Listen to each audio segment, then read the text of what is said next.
নমস্কার। কেউ কথা রাখেনি। সুনীল গঙ্গোপাধ্যায়।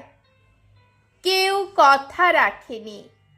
৩৩ বছর কাটলো, কেউ কথা রাখেনি। ছেলেবেলায় এক বষ্টমী তার আগমনী গান হঠাৎ থামিয়ে বলেছিল, শুক্লা দ্বাদশীর দিন অন্তরাটুকু শুনিয়ে যাবে।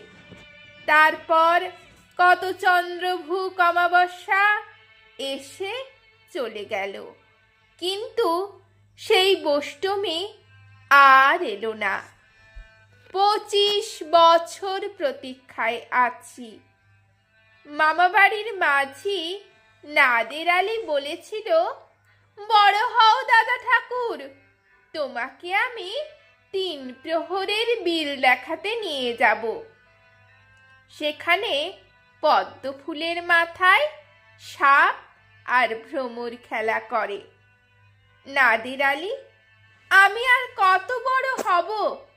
আমার মাথা এই ঘরের ছাদ ফুঁড়ে আকাশ স্পর্শ করলে তারপর তুমি আমায় ৩ প্রহরের বিল দেখাবে? একটাও রয়েলগুলি কিনতে পারিনি কখনো।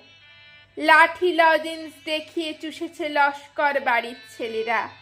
ভিখারির মতন চৌধুরীদের গেটে দাঁড়িয়ে দেখেছি ভিতরে রাস উৎসব। অবিরল রঙের ধারার মধ্যে সুবর্ণ কঙ্কণ পরা ফর্সা রমণীরা কত রকম আমোদে হেসেছে। আমার দিকে তারা ফিরেও চায়নি। বাবা আমার কাজ ছুঁয়ে বলেছিলেন, দেখিস একদিন আমরাও। বাবা এখন অন্ধ। আমাদের দেখা হয়নি কিছুই।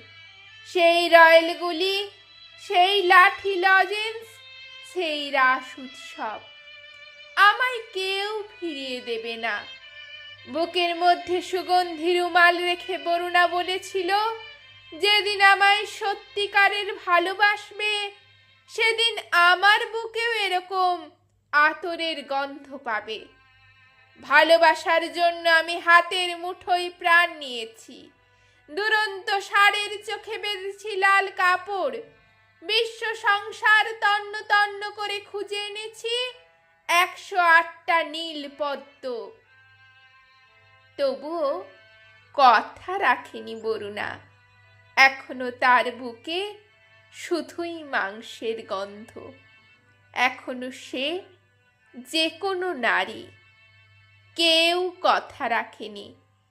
৩৩ বছর কাটলো, কেউ কথা রাখে না। নমস্কার।